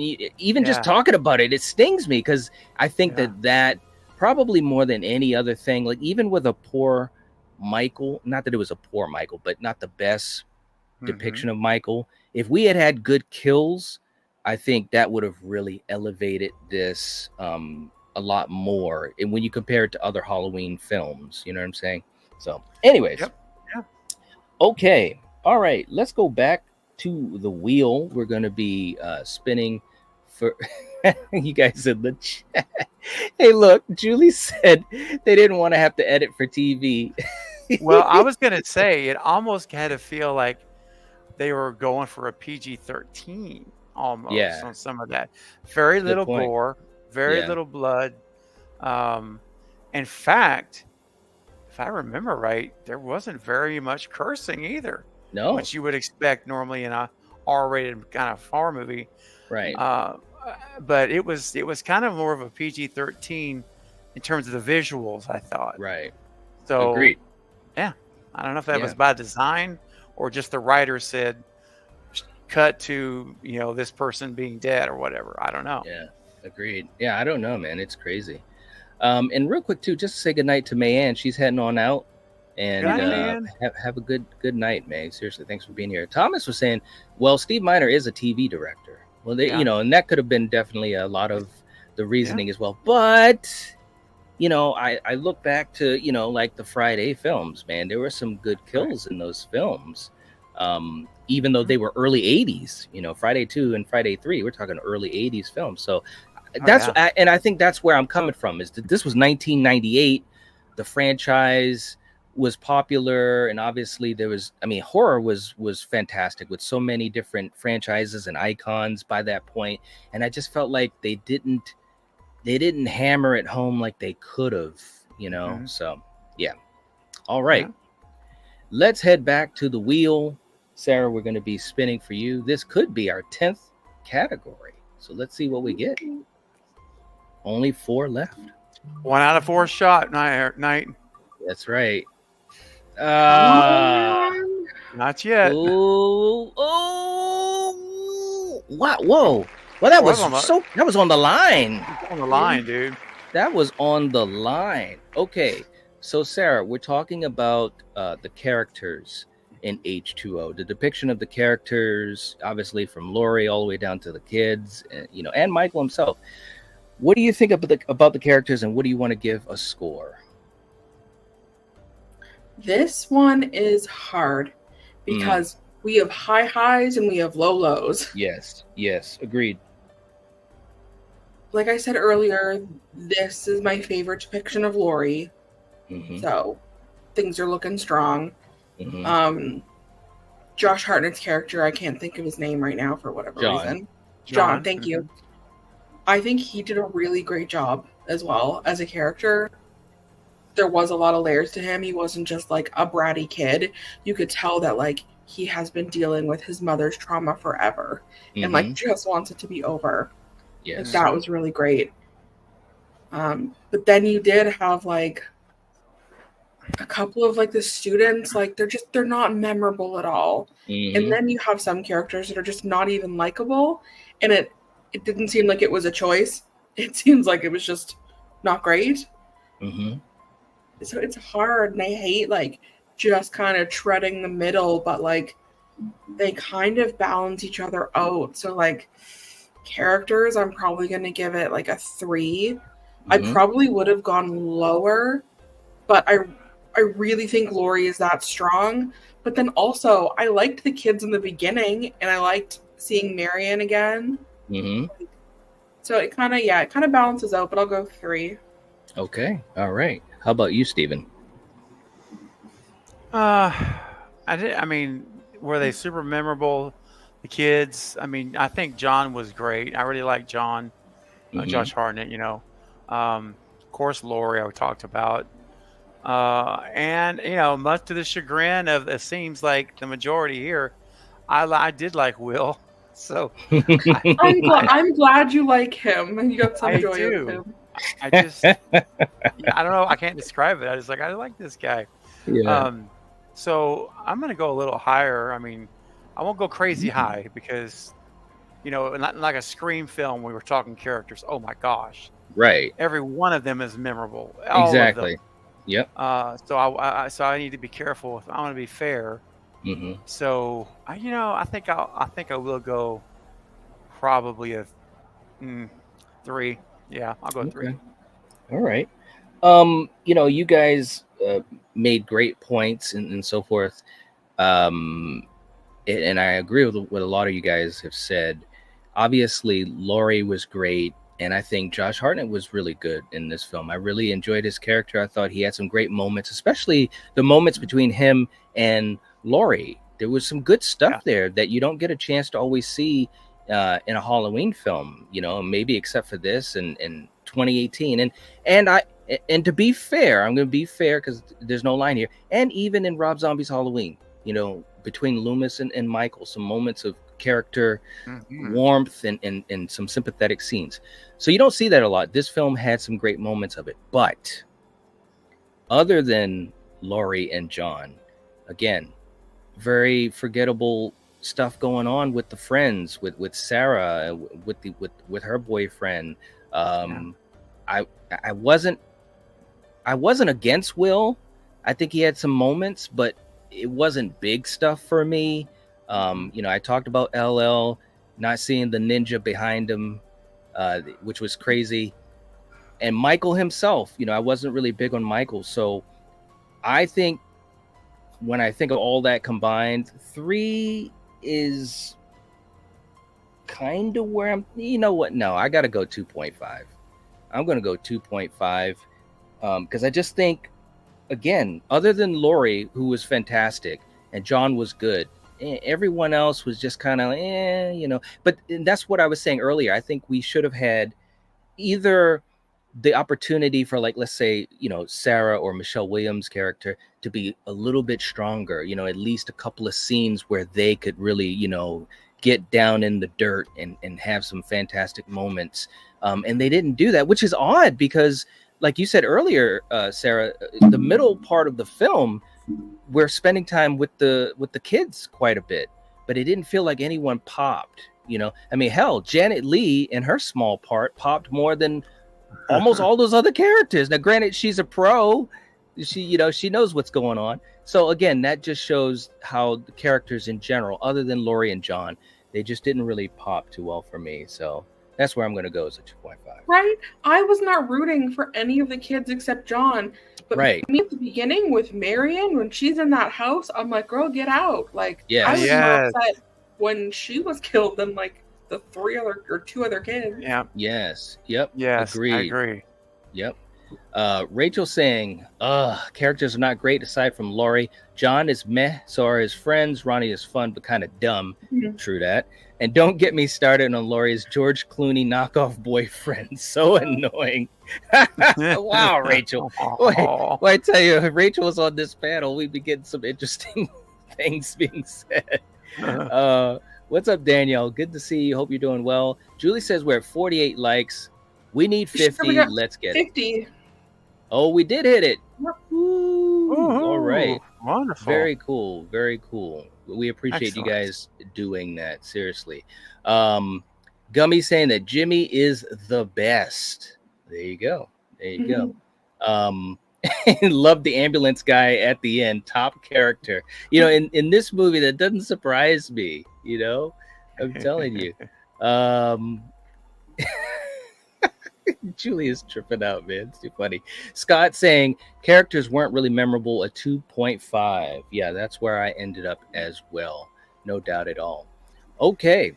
Well, look, just for the fun of it, and guys, for you guys that have just jumped into the chat, first of all, if you haven't hit the like button, please do. So we went through 10 categories. We went through Michael, cinematography, the sound design, the director, the atmosphere, the story, the mythology, the final girl, the kills in the film, and lastly, the characters. We scored those. I'm going to tally up those points. A perfect score is 50.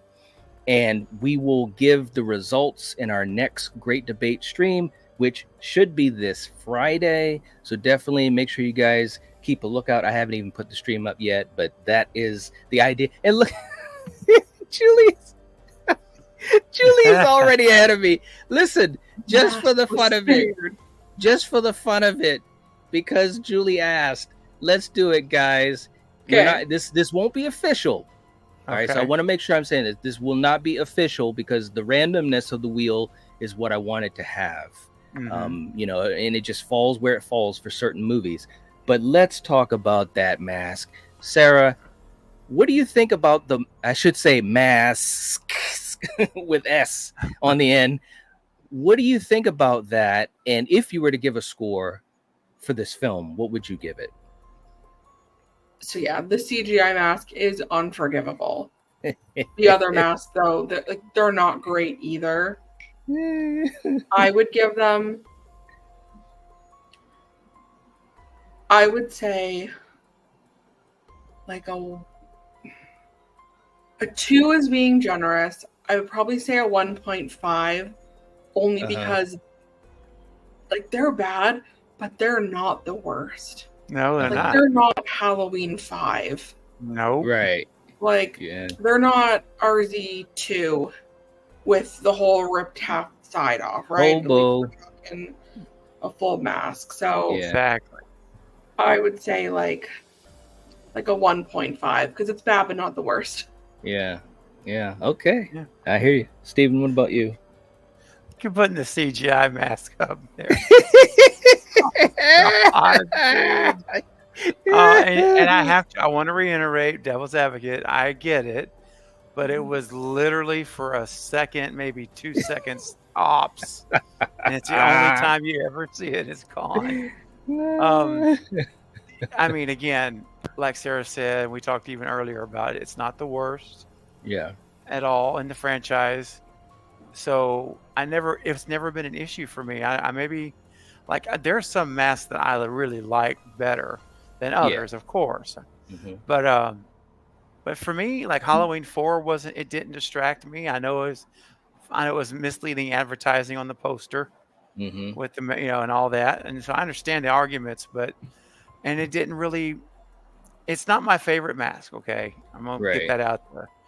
And sometimes the way the hair looks when you see this, it almost looks like he got electrocuted because the hair is kind of real spiky.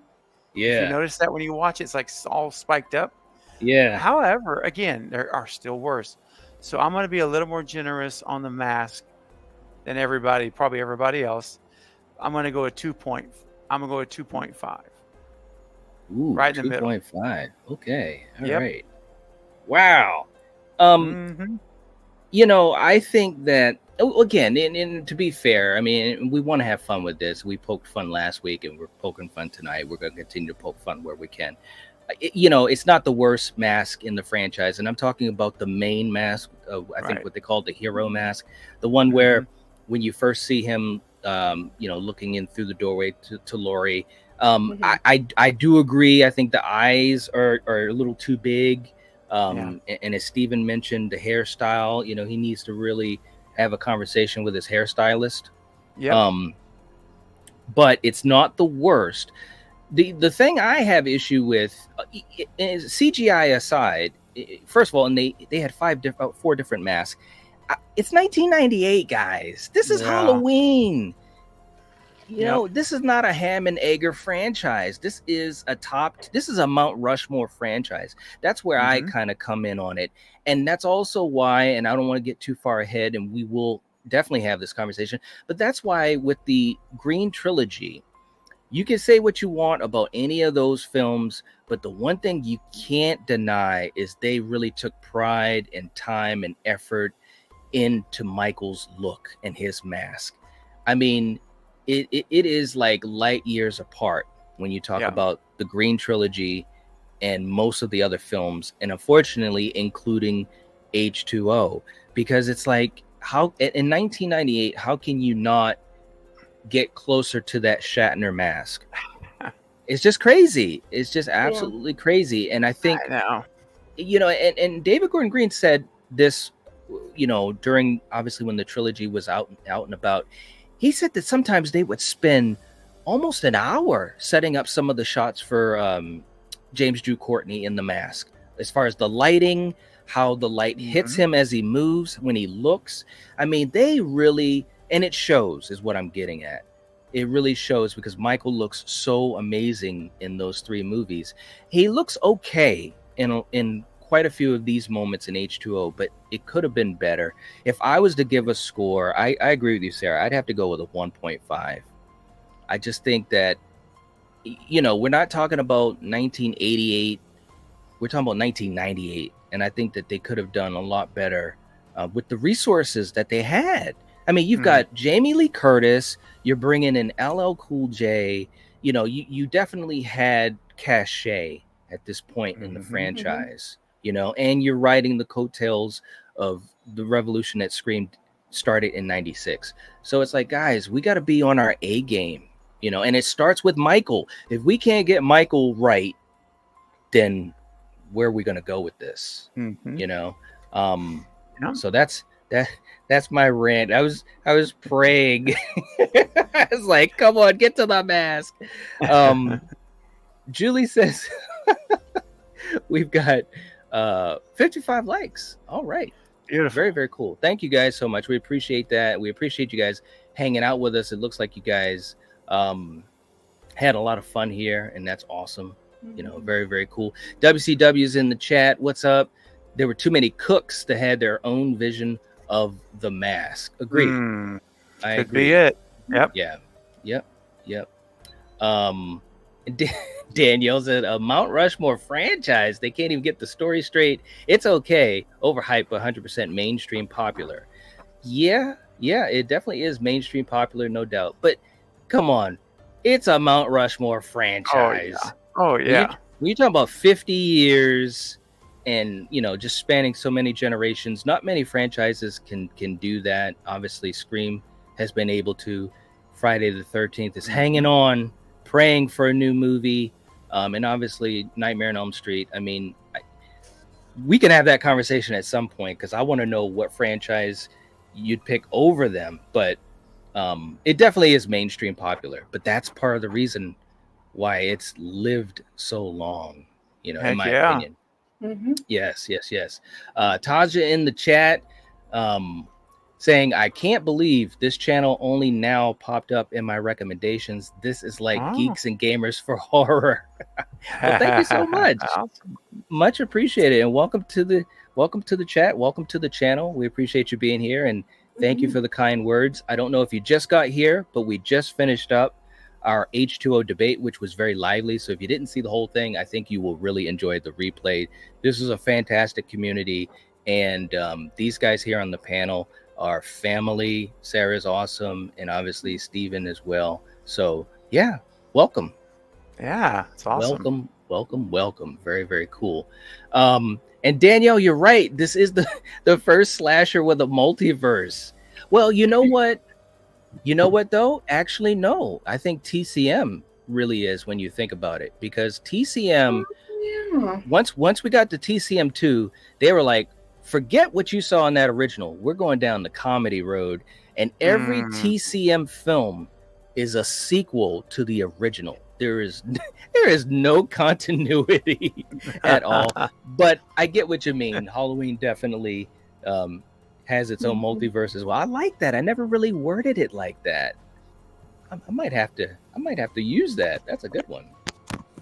And absolutely, Danielle, nothing but good vibes here. Thank you for saying that. We appreciate that. Thomas, you might be right saying, what about Alien or Child's Play? There's definitely a lot of different through lines in those franchises as well. Yes. And Taj is saying, been lurking for about a half hour. Cheers. Well, thank you so much. That's awesome. And correct me if I'm wrong. I don't know if I pronounced your name correctly. I was saying Tanja, but let me know if I pronounced it incorrectly, and I apologize if I did. Okay. Well, guys, any final thoughts? Sarah, let's start with you, and then we'll go to Steven. I mean, we all know how much I love this. Oh, it's like Tanya. So okay, Jay's like a Y. So hey, Tanya. Hey, Tanya. I mean, Steven said it earlier, and I'm gonna bust these out again. I think 1-2 H20 is like a perfect little fun trilogy to watch. I think as a contained storyline, that is like my favorite Laurie Strode arc. I understand why H20 doesn't hit with like all audiences. Right. But like, so I'm 34, so I'm like the Scream generation. So somebody around my age, I think we have like a special appreciation for H20. But I'm glad I got to be on the panel for this one because I can talk about it forever. Yeah, I'm glad too. And I want to say thank you. You had your vacation. You've been doing a lot of life stuff, and you took the time to be here tonight. And I know Steven says it all the time too, but we appreciate that. We don't take that lightly. Because it is a commitment to come on here live and hang out, even though it's fun, but it's a commitment. It's so we appreciate you being here.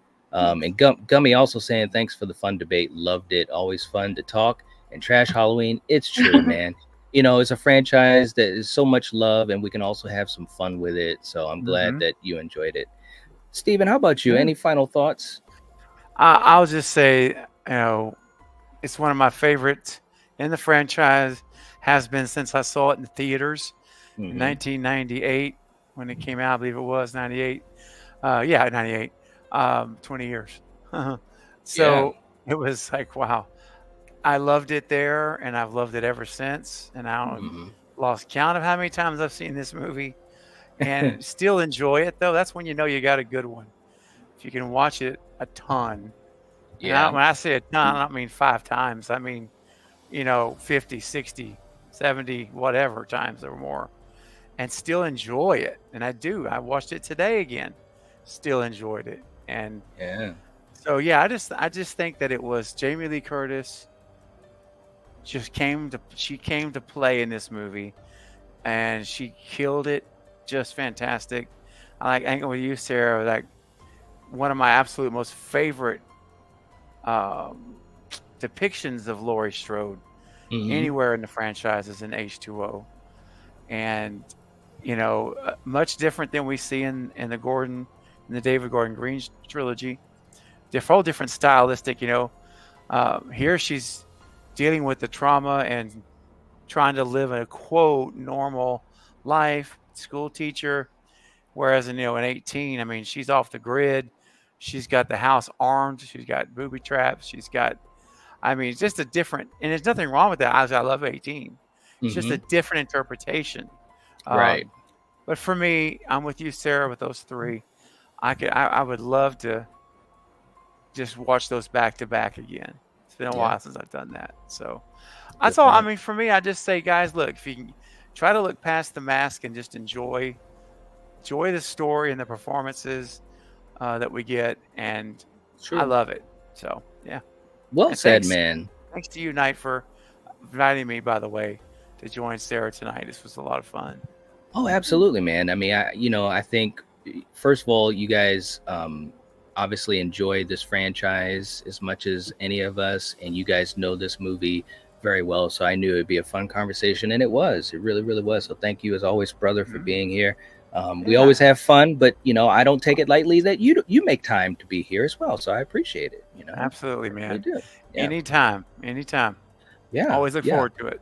Absolutely, man. And for you guys in the chat, this has been so much. Rachel is on fire, man. She's like, just hide behind a metal fence if you want to avoid Michael. He'll slash at you like Ghostface. There you go. Good. I think Steven, you know what, Steven, one day this has been so much fun, man. But seriously, my thoughts on this, it's a good movie. At times it's great. There are a lot of moments where it's great. I will say that. And you got a really strong movie for Laurie Strode, which you should have that. You had some good Michael moments. Like you said, Steven, the mask. Yeah, there's a few moments, but we're not talking about like 5. Okay. Yeah. We're not talking about 5. So you can get through it. I think they made some certain choices. Maybe they just figured they wanted to lean into the story and the strong points of Laurie and the trauma. That's not the worst choice they could have made, because there's a lot of greatness in that. So I enjoy H20, even though I have some issues with some of the missteps, but it's still a fun movie. And like you guys said earlier, when you watch 78 and then Halloween 2, you jump into H20, it's a really fun little trilogy. And I think for all of you guys that are Halloween fans, definitely check it out again if you haven't seen it in a while. Yes, absolutely. And who knows, Night? Maybe we'll decide to have a watch party one day. You just never know. You never know. You see there? Sarah keeps saying, you're all right. Hey, man, history shows a pattern. It does. We sometimes do it. So it really, really does. No doubt about it. It has on an occasion or two. For you guys in the chat, also, I put the link in for my newest episode for Why You Hate. Definitely check it out. It's a lot of fun. We're going back to Camp Crystal Lake, and you guys know I enjoy doing that. There's a lot of fun to be had in it. So if you haven't checked it out, click the link, check it out. I think you guys will enjoy it. Also, tomorrow night is Battle World. You know what that means. We're going to be rocking and rolling with the crew. And on Friday, we are going back into Haddonfield. I'm not going to tell you guys which one. I'm not going to tell you who's going to be on the panel. But I will say this, and as long as everything goes according to plan, because schedules can be interesting, but you're not going to want to miss it. It's going to be really fun and a really special situation. So, and who knows what'll be happening after that, but we're going to be continuing the great debates of the Halloween franchise. So we hope you guys join us. Again, if you haven't subscribed to Steven's channel, make sure you guys do that. We had the link in the chat. We're going to have the link in the description, and it's in so many of our live streams on the Night Watch Zone because Steven rocks. So make sure you guys do that. Thank you. Yeah, thank you so much, brother. Of course, man. So anyways, we will catch you guys later. And also welcome to all the folks that are new to the community. It was great seeing you guys tonight and hearing from you. We really appreciate that, because that's why we do live streams, is so that we can talk to you guys, have communication, form friendships, and strengthen this community. So thank you guys so much for saying hello. And as always, if you guys are watching this, if you're listening to this, you are the Night Watch. Peace. Bye, guys. Bye.